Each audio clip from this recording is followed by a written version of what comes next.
Now on Big Ten Today, Selection Sunday is just over a month away. Mike DeCourcy joins us to discuss his latest NCAA tournament forecast. Plus, it's a big night of Big Ten men's hoops as history could be made in East Lansing. Raphael Davis is here to preview the top 20 clash in Ann Arbor. And a spectacular showdown in SoCal later this week as number 1 UCLA takes on the 6th-ranked Trojans in women's hoops. Autumn Johnson is here to break down the matchup on Big Ten Today.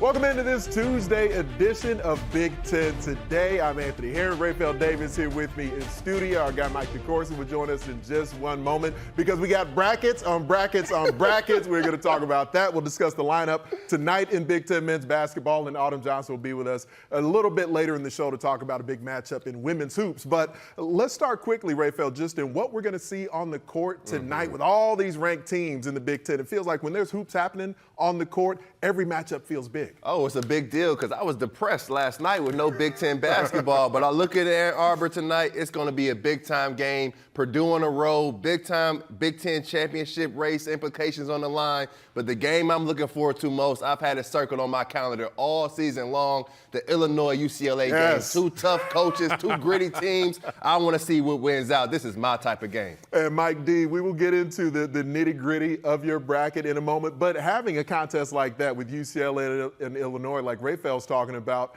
all these different matchups, especially with it feels like, UCLA starting to find themselves, Illinois maybe still trying to search for who exactly they are. All these games end up having big bracket implications. They do indeed. It's interesting because we watched Illinois play on Saturday and look like the Illinois that we keep insisting and others around the country keep insisting is one of the dangerous teams in this league with great talent like Will Riley, like Yakachonis. There's a lot of ability there, and the Bruins have to come in and find a way to shut those guys down. UCLA, one of the best defensive teams in the country. They got a chance to stay out west for a little while and get themselves back together, and now they have to take their show on the road. That's what makes Big Ten basketball. No doubt about that. Well, let's get right into it on Big Ten Today, presented by CDW with today's big story, and it is Mike D's brackets. They have come out for Fox Sports, and he's got 10 teams in the Big Ten that should make the NCAA tournament if the tournament were to begin today. You see Purdue as a 2 seed out west, Michigan State as a 3 in the east, Wisconsin, Illinois, Michigan, UCLA, Maryland, Oregon, Ohio State, and the Nebraska Cornhuskers back there in Mike D's projection as well. But let's start with the Purdue Boilermakers and the way they're looking right now as a 2 seed. Why, Mike DeCourcy, do you see the Boilermakers as a 2? They have one of the strongest resumes in college basketball. No matter how you break it down, whether you rely on the metrics or whether you rely on the quad system, the quadrants that establish the value of various victories, or whether you just look at the glamour of the teams that they've defeated, like Alabama. There's just everything that you need right now to be in a strong position. But what's more important, I think, for the Boilers is where they could go.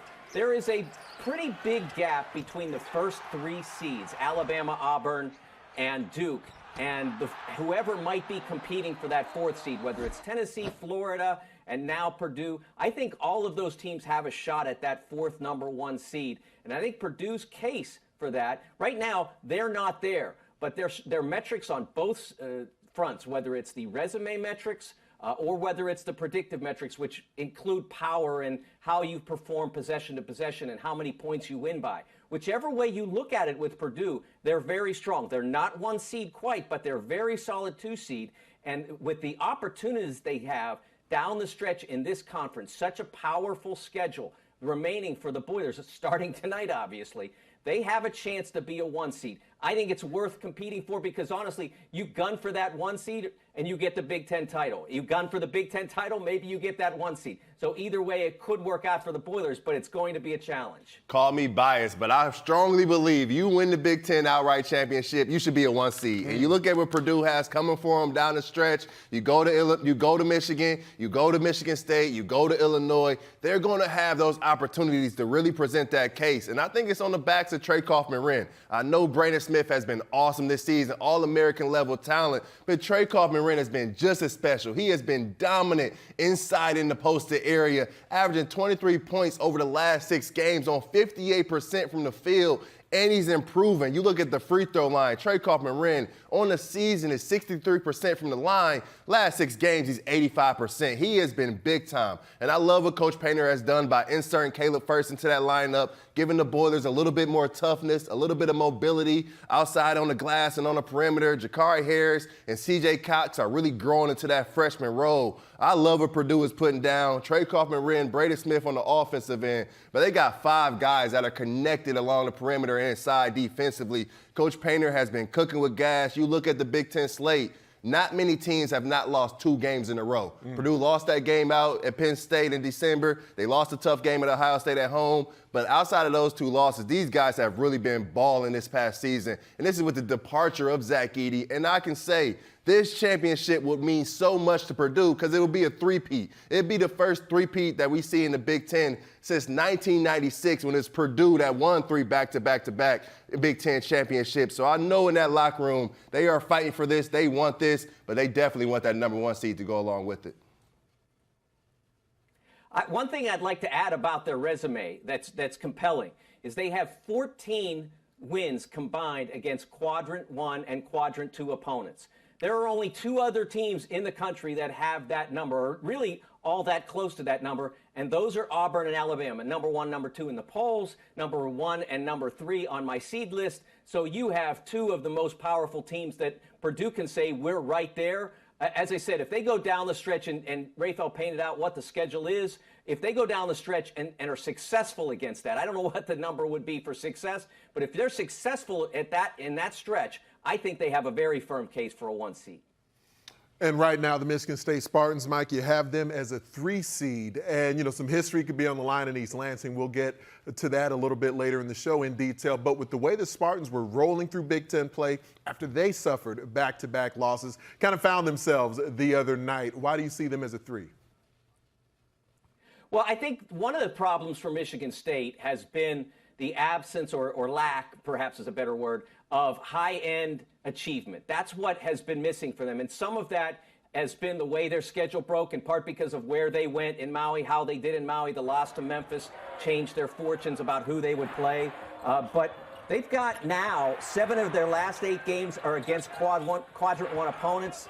They've got at Illinois, at Michigan, at Maryland, Michigan at home, Wisconsin at home. Those are the kinds of games that could really move their seeding upward if they are able to win a fair share of those games. Obviously, they want to stay in contention. One of the things that I love about covering the Big Ten is how much that regular season matters. It matters to the players and it matters to the coaches, and that's why it matters to the fans. And so you know that Tom Izzo is pushing for that Big Ten championship. It would really mean a lot to him and to the players. And so that if they're able, again, if they're able to push Purdue or to beat them for it, then they'll certainly have a chance at a solid 2 seed. Yeah, no, for sure. And I think that UCLA-USC trip, it helped for Michigan State. Sometimes you have to go through a little bit of adversity. Sometimes you got to go in that locker room, you got to look at your teammates, and you got to say, we need to be better. It can't come from the coaching staff. It can't come from the support staff. The guys got to figure it out. And you could tell they came off of that swing out west, that first half against Oregon, they were struggling. But whatever Coach Izzo said to those guys at halftime, I need somebody to tell me that every single morning when I wake up, because they were a different team in that second half. The same volume. The same volume. I don't want any paint on my walls anymore. I want it all drip off. Because Coach Izzo had to get into those guys to make them understand that we are still in this hunt. This championship, these games, they matter every single possession. In that second half, if Michigan State is able to perform that way the rest of this season on the defensive end, I know Jace Richardson, he was special. He went for 29 in his first career start. I thought he was sensational. But the defense they displayed against the Ducks in the second half, just big time. Jay Nakins, took Jackson Shellstad out of the basketball game. You look at it, Jackson Shellstad in that first half had 18 points, 7 of 10 from the field, got whatever he wanted on the offensive end. The second half, completely different story. 4 points, 0 for 3 from the field. That is Michigan State basketball. It's defend, it's rebound, it's run, get to the free throw line, take care of the basketball. They control those areas along with just punking people. I really like Michigan State going forward. And they figured it out in the half court just a little bit. Get the basketball to Jace. Let him create in the half court off of ball screens. Let him come off a few screens, a little couple staggers. Get him going. And then the aggression of Trey Holloman was huge in that Oregon game. I know Jace Richardson gets that credit, 29 points. But Trey was just as big. 13 points, 7 assists, knocked down 3 triples. You get those guards to produce at a high level to go along with the interior production of a Cooper Carson, of a Jackson Kohler, of a Zappala on that glass. I like Michigan State because I still think we're in the era of college basketball where you can just flat out punk people. You can just flat out come out in the game, punch somebody in the mouth, and they're going to quit. Michigan State has that old school way about them. They don't have a star on that squad, which reminds me back to that 2015 Michigan State team where you had Brent Forbes, you had Denzel Valentine. I think Brandon Dawson may have been the only all-conference guy. He was second team, and that team reached the Final Four. I think this team is built just as tough, just as strong. They're just as fast. If they figure it out in the half court, I think Michigan State not only could win this league, but they could be a team that's dangerous come tournament time. It's one of the reasons I love talking hoops with you, Raphael, because it's like talking football. For the most part, with the mentality you love doing it with is why you won Big Ten Defensive Player of the Year. And Mike D, we're accustomed to thinking of Wisconsin in that same vein, but we're in some alternate universe in the multiverse where now Wisconsin is an offensive squad and very explosive. You got them right now as a 4 seed. Yeah, Wisconsin doesn't do anything wrong. That's what's interesting about their resume. They may be the only team in the country, with the exception of the ones that don't have many losses, that just don't lose to anybody below them. And that's why they're just a rock-solid 4 seed. They're always consistent. They have lost to no one that's ranked outside the net top 25 or top 30. Everybody that they've lost to has been high quality, and they've certainly collected a few high-quality wins along the way. I think in order to change that 4 seed, they would have to, down the stretch, beat 1 or 2 teams that are ranked above them, that are among the Big Ten elite. That would change the possibility, maybe raise them to a 3.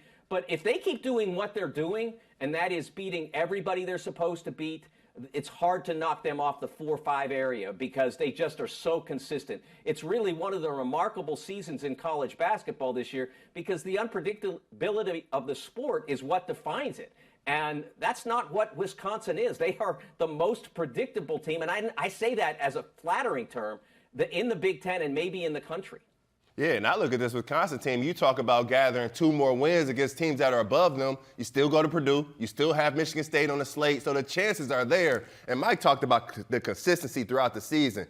It's really good to be consistent when you have a guy like John Tonje. John Tonje has been incredible. He is a grown man playing on the wing against college basketball players. He has been sensational. Last 6 games, John Tonje has been averaging over 23 points a game, extremely high clip from the field, just getting the job done. Whenever they need a basket, they get the ball to Tonje, and it's almost like they just move out of the way and let boy go create. John Blackwell got back going in that game against Iowa, got 19 points. When you have a backcourt as strong as Tonje and Blackwell, that puts you in any basketball game. I don't care where you're playing because those 2 guys, they can guard, they can score, they can rebound, they can push the ball, they make plays. But for Wisconsin, if they want to rise to that 3 seed or even a little bit higher, they got to get Steven Crowl going. Steven Crowl is a force, but only when he's aggressive. He's a guy, he can beat you from 3. He can knock it down at the line. He can get in the post and make plays. A really good passer out of a double team. But you look at it, last 3 games, Steven Crowl's only averaged 4 points a game, and he's only taking 4 shots per game. He's got to be a shot hunter. He's got to be a guy that's aggressive to go along with the Tonje, to go along with the Blackwell, because when you get Steven Crowl going on the perimeter, it opens up those driving lanes for Max Klesmit. Then you get Nolan Winter being able to knock down some shots from deep. But I love what they have off the bench, and McGee and Gilmore, they have gave them great production. But if they want to reach their peak, they want to make a deep run in March, Tonje's going to be there. Blackwell's going to be there. They need my guy, Steven Crowder, to get involved and be consistent and not disappear throughout stretches. Yeah, the length they have at the wing position. We were talking about that a bit this morning on Big Ten Radio, and it's really impressive. They're not the only squad who's got it, but, man, is it impressive when you watch Tonje and Blackwell do their thing. We'll see whether or not Crowd can be a part of that mix more consistently. Michigan, Mike D, you can maybe make a similar case where you see the bigs, but almost the inverse of that. What do they consistently get from the wing there? But only 2 losses in conference play right now. One of the more versatile teams. You've got the Wolverines as a 6th seed. Yeah, they're similar in some ways to Wisconsin in terms of their resume, in terms of that absence of the elite achievement, the relative number of high-quality wins. But every metric says Michigan is in great shape. In all honesty, their metrics say they should be higher than I have them. What they need to do is get more high-quality wins. They have Ohio State. They have Purdue first. Then they have at Ohio State, Michigan State. They have at Nebraska, Illinois, Maryland, and Michigan State to finish it on the road at the Breslin Center. What a schedule that is. It's a really difficult run for them to have to deal with that. But it's when you look at that, you say to yourself, that's really hard. But in the nature of college basketball, opportunity is a big thing. Yeah. To be able to be in a league where you have that many chances to succeed, if you are as good a basketball team as this Michigan team has been to date, that's a great situation for you because you need those high-quality wins because they're getting those opportunities in the SEC as well. In the ACC, Duke's looking around other than Saturday and Clemson. They're looking around for anybody. They're like the guy in the Superman 3 movie. Can anybody here challenge me? You don't get that in the Big Ten.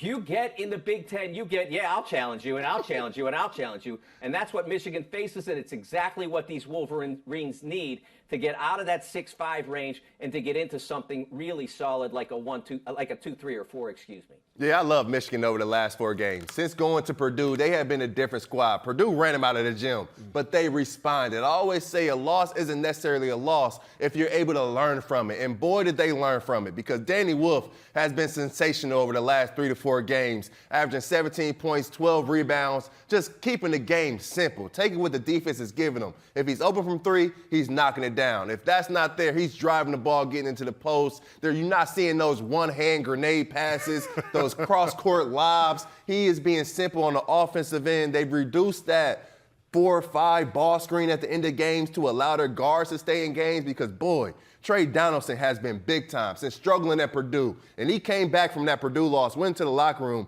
told his guys, I got to be better. Your point guard has to lead you. And you see Michigan now winning all these close games. You don't win close games if you don't have a connected locker room, guys aren't on the same page. But if you don't have a solid point guard, an all-conference level point guard, that's exactly what Trey Donaldson has been. Over the last 4, averaging 15 points, 5 assists, that has been the missing piece for Michigan this season. You know what you get from Vlad Golden inside. You know Danny Wolf is a unicorn, but you got to have guard play. Guards make you go in college basketball. Trey Donaldson has been balling. Just ask Penn State how he sent them packing and won that game for him. But when you got Trey Donaldson playing at this level, Danny Wolf is looking again like a first-round draft pick. We know what Vlad Golden gives you. I don't care what seed Michigan gets. They get the right matchups in the tournament. I think this is a team where they can get off to the races because they can beat you in so many different ways. They get in transition. They can get you on the glass. They can knock down threes. And then they have a bona fide star in the Wolf and Golden. I love what they have going on in Ann Arbor. Hopefully, we'll continue protecting the basketball at a higher level as well. We'll have more opportunity to discuss them, especially related to their big matchup tonight. But more brackets on the way. We will keep the conversation rolling with UCLA and other Big Ten teams. 10 all told that Mike D has in his projections at the moment. It's been quite a new year for the UCLA men's basketball team. Bruins started 2025 with 4 straight losses, but they've been an entirely different squad the last 7 games, winning 7 in a row, winning those by close to 13 points per game. Mick Cronin has got some things figured out, beginning to have his Bruins rolling here. And the way that they are rolling, we will get back into some bracket conversation here because UCLA, as of right now in the Midwest, looking like a 7 seed, Mike D. Yeah, and very much so in the Midwest right now because they're getting ready to play that 2-game swing to Illinois and Indiana. And I think those games are defining games for the Bruins. Every metric, every item you can look at on their resume says they are a 6 seed at this point.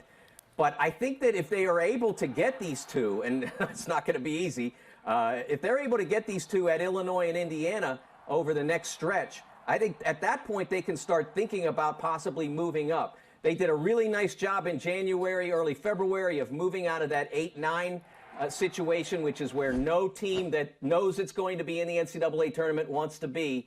A 6 seed is a much better situation. There have been lots of 6-3 upsets over the years. But obviously you want to try to move up, and that road swing through the Midwest this week will say a lot about whether they can do that. Mike, you brought up the 8-9 game. I almost started crying right here. I almost started having flashbacks of the KFC to Yum Center when we lost to Cincinnati in that 8-9 game. That was crazy. But you're right. You do want to stay out of that 8-9 game. You get that 1 seed next. But I look at this UCLA team, and I'm a believer. I finally see it. You see it on paper coming into this year, and everyone's saying, yeah, UCLA, they should have one of the best backcourts in the country. But the guys didn't play up to their standard. The guys did not deliver. It was a bunch of Tyler Bilodeau early on this season. It was Eric Daly. Those two guys did a great job of leading the charge, leading the Bruins to this point. But over the last 7 games, it's been about the guard play. You just look at that game against Penn State out on the West Coast. Kobe Johnson was the Kobe Johnson that Coach Mick Cronin thought he was bringing in from the crosstown rivals USC. He was outstanding on both ends of the floor. 15 points, 13 rebounds, 6 assists, 4 steals on the defensive side. That's what you need in this league. You need your guards to be at the best. Guy Clark has been balling out over the last 5 games, 14 points in each of the last 2 contests. Sebastian Mack off the bench is an absolute bucket, being able to get downhill and score the ball. That was the issue for the Bruins. Guard play, not being able to put up points, not making shots from deep, not having consistent guys give you production. But over these last 7 games, these guys that go along with Dylan Andrews, they have definitely rang the bell. They have answered the call. I know Coach called them out, said they didn't understand how good they were. They were blasphemous with how good they thought about themselves. They were delusional and whatnot. I think it might have worked out because Kobe Johnson, he's taking that delusion, he's turning it into some production, and he's been really, really good for the Bruins. He certainly has, man. The way that they've started to roll here, and especially on defense, you know, where they've really had their calling card here as of late. A squad who their talent in the starting 5, Mike DeCourcy, that hasn't been in question. Wonder a little bit about the depth of the Maryland Terrapins, but they're another squad that you see them right there squarely in the NCAA tournament with an opportunity to continue rising. Maryland's circumstance is interesting because I mentioned before about being in the Big Ten and how regularly that provides you opportunities. Maryland could use some quality wins because they have a huge split between their resume metrics, which are not great. They average out to a 7 or 8 seed, and their predictive metrics, which are outstanding and average out to a 4 or 5. So how do you redefine that? Well, you could do that by beating a level of opponent that you haven't consistently to date, but they don't have as many opportunities as most of the higher-ranked teams in the Big Ten. Only 4 quad 1 games left on their schedule. So when they do arrive, the Terps absolutely have to take advantage. I think one of the things that's happened to Maryland would be an example, their road win at Indiana. Really hard to get and a great performance down the stretch to make it happen. But Indiana hasn't performed well since then, so a little of the quality goes out of that win, even though it was really hard to secure on the day. So I think that's kind of what's happened to Maryland a little bit. They did not steamroll through November and December the way their metrics, performance-wise, they looked like that, but they didn't get the results at that point. So they have to try to make up in the limited opportunities they have for that lack of production, so to speak, in November and December. They have to get, I think, 3 out of the final 4 quad 1 games. They have to get those, and if they do that, they can get off of that 7 line and maybe move up to a 5 or a 6. Maryland's a team where they get a 7, in my opinion. I would appreciate it. I would like it because you get that 7-10 game, and then maybe you get a 2 seed. I trust Maryland against anybody in the tournament. I look at this Maryland squad, and I see no reason they can't get to a Final Four or play for a national championship. Depth is a question. But they put up 90 points against Rutgers, and Julian Reese scored 4 points and fouled out. Right. So they have enough guys to put points on the board. That starting five is unbelievable. You look at it, Derek Queen goes for 29, 15, and 5 against Rutgers. Rodney Rice is an absolute bucket, can score that basketball, can get in the lane, can knock down a pull-up, 37% from deep. Selton Miguel is a dead-eye shooter, a guy that can make threes, made 5 of them against Rutgers in their last game. And then Jacoby Gillespie, we talk about point guard play. We talk about being a computer point guard, as Coach John Beilein would call him. He's a guy that can set the table. He's a guy that can control the tempo of a basketball game. And when they need a big basket, Jacoby's not scared to go get one. And then you look at him on the defensive end, all 5 of those guys, including Julian Reese, they're stout. Their 3 guards can switch and guard multiple positions. They're athletic enough to get out in transition and compete that way. They're big and strong enough to compete with anybody on the glass and inside. When you have this many ways to score the basketball, it puts you in a game against anyone. And now they're all figuring out what their role is. They're figuring out how to maximize it. They're figuring out the respect to each other, who should have the ball when. This Maryland team right now playing the best basketball of the season. I can see these guys making a deep run no matter the seeding. It's a really exciting squad. There's no doubt when you look at what they can do inside and outside on the wing. I'm talking about the wing, the Nebraska Cornhuskers, and what they can do to score the rock with multiple players. They're beginning to surge as well. And having Nebraska back into your bracketology right now, Mike D, I was a little bit surprised, frankly, at the Huskers being a 10 seed for you. It's awesome to watch. A few weeks ago, they kind of misplaced their defense in an airport coffee shop or something, and they fell out of my bracket. But since they resumed defending at the level that they were accustomed to, they've started to accumulate quality wins again. And you're looking at a team that has on their resume Illinois at home, Creighton on the road, Oregon on the road, UCLA at home, and Ohio State at home. And I will tell you, there are teams squarely in the upper half of the bracket, the 4, 5, 6 range, that would love to have that level of victim on their resume at this point. So Nebraska, while a lot of teams that are at the edge of my bracket, no bubble until later in February, maybe later this week, because there aren't few enough games. But at the edge of my bracket, you have teams like Carolina, which goes out in a must-win game against Clemson and gets absolutely annihilated. Pitt, another team that had must-win game over the weekend and couldn't get it done. And teams like that are really struggling. And here is Nebraska playing at a high level, accumulating quality wins. I think Nebraska is firmly establishing itself as a tournament team. Their metrics all say 9 or 10 seed right now, but I think they have a little bit of wiggle room to maybe climb if they continue to perform as they have.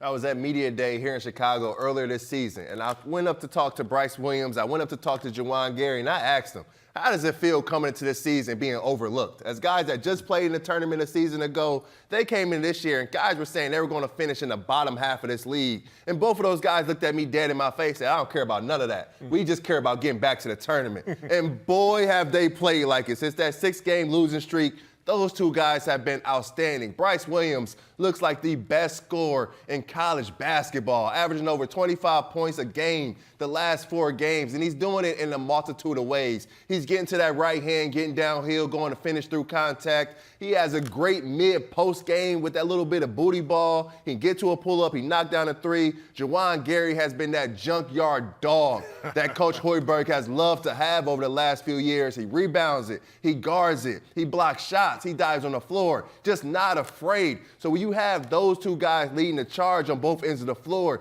that gives you a chance. But with Nebraska, what they've added over the last 4 games is a third scorer. That's what they've been missing all season, a guy that can put the ball in the basket outside of the main 2. And I love what Coach Hoiberg has done. He's went a little bit smaller in his lineup, giving them better positional size, but other guys have stepped up. It was Riley Rooster in that Illinois game at home, in the game at Washington. It was Connor Essegian in that Oregon game. And in that last game at home, it was Burke Buchengel against Ohio State going for 15 and 6. You know what you get from the 2 stars. You know they're going to play well, but they got to consistently guard, and they got to consistently get that third score, because when they have that third score, it opens up everything on the floor, and then they start cooking you. And like Michigan State, The same applies for Nebraska. They are grown, physical men. They can still punch you in your mouth, and they can still win a game with toughness and defense. When you got a guy at the end of the game, get a ball to get out the way, and Bryce Williams, the game just got to stay close throughout 38 minutes. And they do it with remarkable efficiency, the way they operate on offense and all that energy they expend on defense. It's been fantastic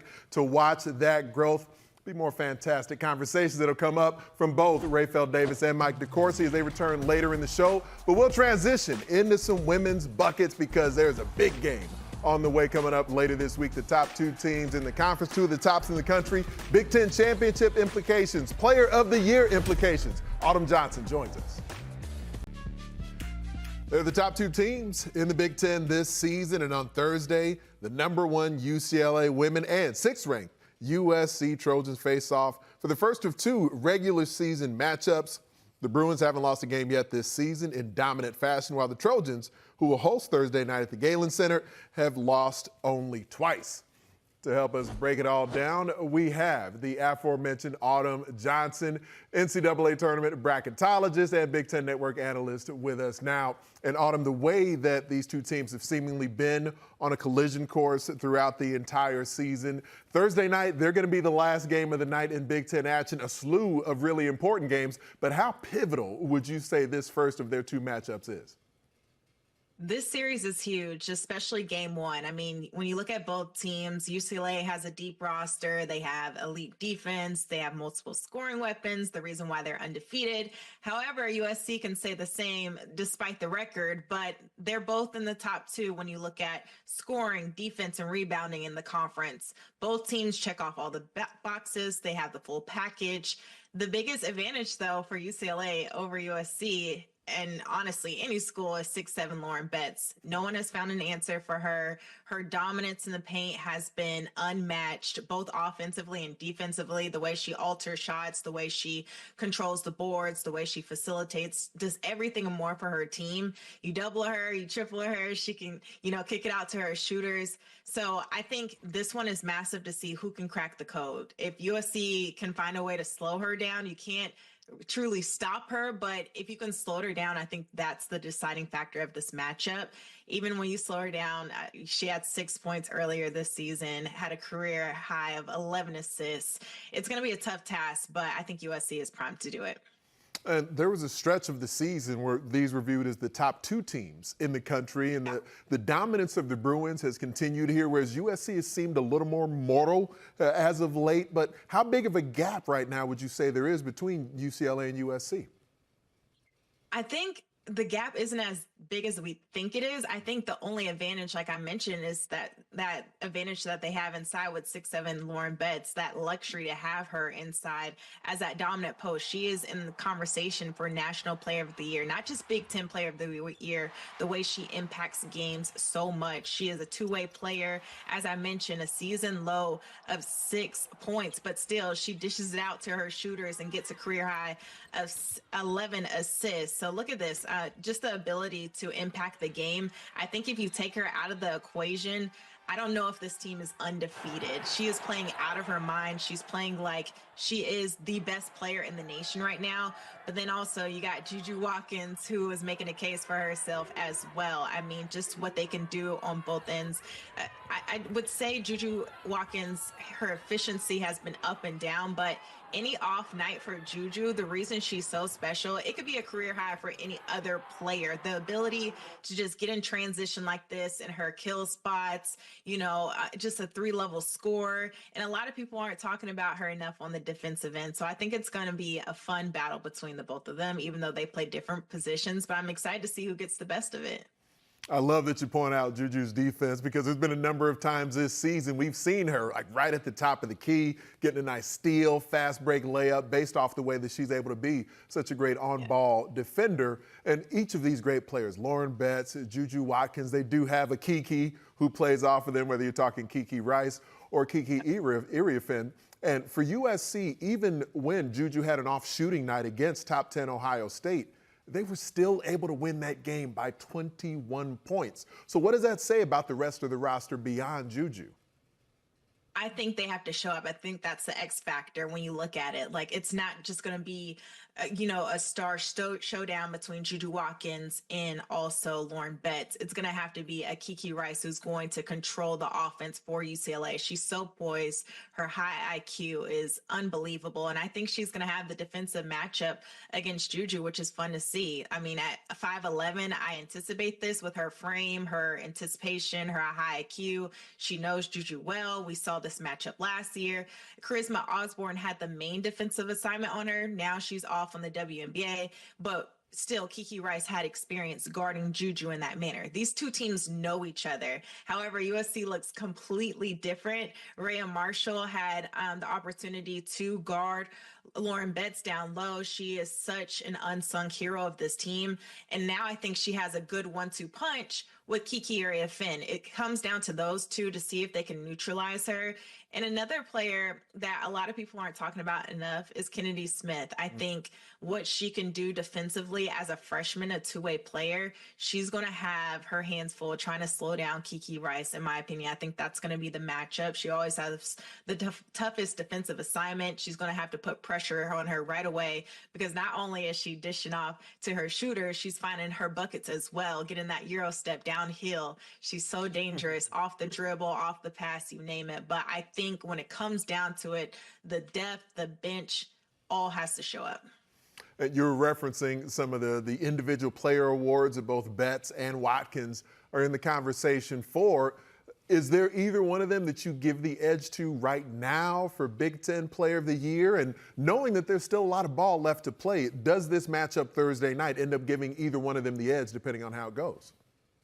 Putting me on the hot seat. Okay. I think it does. I like to look at head to head. I mean, obviously, again, they play two different positions, but both impact their teams in so many different ways. They're both top two scorers in the Big Ten. They're both two-way players. And for the Big Ten Player of the Year conversation alone, I would say, you got to give respect to who gets the best of this matchup. So let's just say if UCLA gets the best of both of them because they've played them twice and Lauren Betts plays out of her mind, and the reason, they remain that undefeated team, I think you got to give Lauren Betts that respect. Now, if USC wins both and you knock out the number one team in the country and it's at the hands of Juju Watkins, I don't think you can deny that. So talent across the board in the Big Ten. The reason we're having this conversation just speaks to the depth in the conference. And the basketball world, it feels like, will have their eyes glued to this one on Thursday night. When you sort of, take a wider look at how this matchup ends up impacting the brackets, how do you see this end up playing out just from an overall NCAA tournament seeding perspective? Yeah, so UCLA, they need to come out of both of these matchups in this series clean, because this is why they are holding that number one overall seed, not just a 1 seed, but holding that number one overall spot, the same spot South Carolina held last year. And that was their best win of the season. None other bigger than that. They have 6 ranked wins overall, 23 straight wins, the lone undefeated team. And USC in a different conversation. They were once a 1 seed, but I really think that unranked loss to Iowa hurt them, and they were already vulnerable in that one spot. And it's not just in the Big Ten that all of these great games are happening. It's across the nation, and upsets are happening. And recently, we just saw Texas take down South Carolina in a crazy game. So USC fell to that 2 line. However, a strong finish could put them back into the conversation with the number 1 seed, considering you're playing the number 1 team in the country twice. You also have the Big Ten tournament. I don't think that is stressed enough of the opportunity that is in front of all these teams with the Big Ten tournament coming up, because every single night as you close out your conference season, you are facing a big time matchup, a resume boosting matchup every single game. And then you get in the Big Ten and you can continue to knock teams off. That's huge down the stretch, and the selection committee will take notice of that.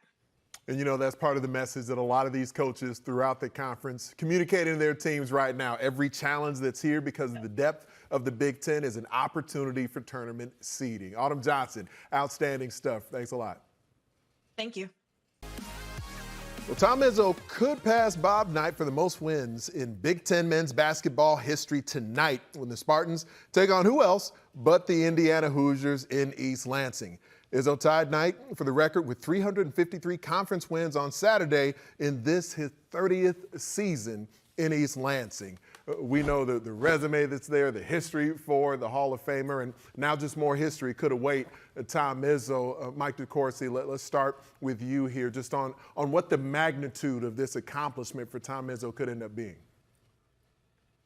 Well, you look at who you're passing. The gentleman who was, at the time of his retirement from college basketball head coaching, the winningest coach in the history of the game, and not just in the Big Ten, but in the entire Division I stratosphere. To be able to surpass him within this great conference is really an achievement. And I know Tom, after the game on Saturday, after he tied Bob with the victory over Oregon, was very generous to Bob and said Bob had fewer games, fewer time opportunity to be able to accumulate victories. And I think Tom was just trying to sort of downplay the idea that he's greater than Knight. And I don't know. I mean, we could have that conversation at another time. But the question isn't whether he's greater than Knight. The question is, how great is he? And what Tom has achieved as Michigan State's basketball coach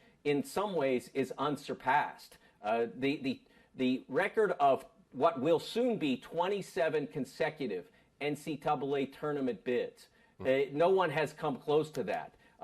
Eventually, Bill Self might catch him, but first Tom has to get out of the game in order to be caught, or has to lose that streak, and that streak doesn't appear it's going to end anytime soon. That consistency, and that consistency of excellence with the number of Final Fours he's made, and of course the ultimate championship in the year 2000, all of that adds up to one of the great coaches in college basketball history. Tom doesn't have to argue he's the greatest. He will be among the greatest, and that certainly is an amazing achievement for someone who worked as hard and waited as long for his opportunity as Tom did. An absolutely spectacular legacy that continues for Tom Izzo and Michigan State. And this does feel like one of his quintessential teams that he's in the midst of coaching right now. So we'll obviously watch that one closely as his legacy continues to grow. But on the court, huge game is going to take place in Big Ten men's basketball tonight between Purdue and Michigan, and a couple of squads that, have sort of found this version of themselves. You were talking about replacing Zach Edey a little bit earlier in the show. Michigan's got their twin towers who've been playing really well for them this season. How do you see it? What do you see as some of the keys in that one tonight? Well, yeah, I know it's one of those games where it has huge implications on who's going to win the Big Ten regular season championship. But if I'm a Michigan player and I'm in that locker room in Ann Arbor, I had this game circled for the last 2 or 3 weeks because Purdue ran these guys out of the gym. So this is more than just playing for the Big Ten championship. This is a get-right game. This is about pride. This is about going out there on your home court and defending home court. That's what you have to do if you're Michigan. You have to take care of the basketball. You have to rebound at a high level.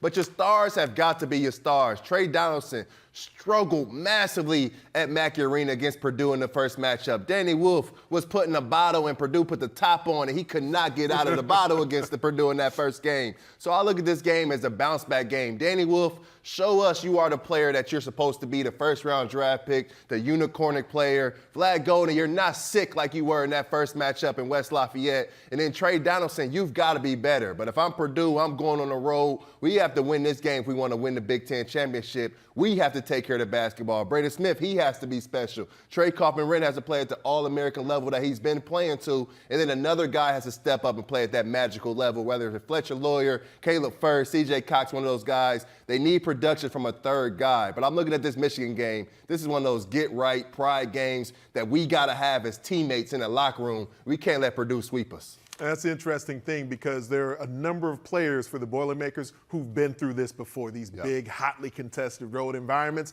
Michigan, number of players who are talented but are kind of finding themselves in that moment. Big one, it feels like, for the Wolverines, especially tonight. A lot of talent is going to be on display there. More talent will be on display as well in Champaign. UCLA will be traveling to Illinois. We'll come right back in a moment and break down that game for what's going to be next for two teams who've really begun to find their way. Well, on Saturday, it's a huge day of women's lacrosse on Big Ten Plus as Maryland takes on Syracuse in a top 10 showdown. And number 1 Boston College battles number 2 Northwestern in a national championship rematch. Stream all the excitement live. Subscribe right now at BigTenPlus.com. Back for just a few more minutes here on Big Ten Today, presented by CDW. Anthony here and Rafael Davis and Mike DeCourcy. You made a Superman reference, Superman 3. That was the Christopher Reeve version. Yep. By the way, Rafael, a little bit before your time. But Mike DeCourcy, UCLA and Illinois doing battle tonight. Any superheroes on display there? Well, what's interesting about this matchup is the dichotomy between UCLA's guys, a lot of supporting players that all seem to step up at the right moment to do the job that's necessary. And then you have those super talents, Kasparas Giacochonis, Will Riley at Illinois lately, most recently played terrifically over the weekend together. Maybe the first time in a while that those two guys were both outstanding at the same time. Not great news for the Bruins.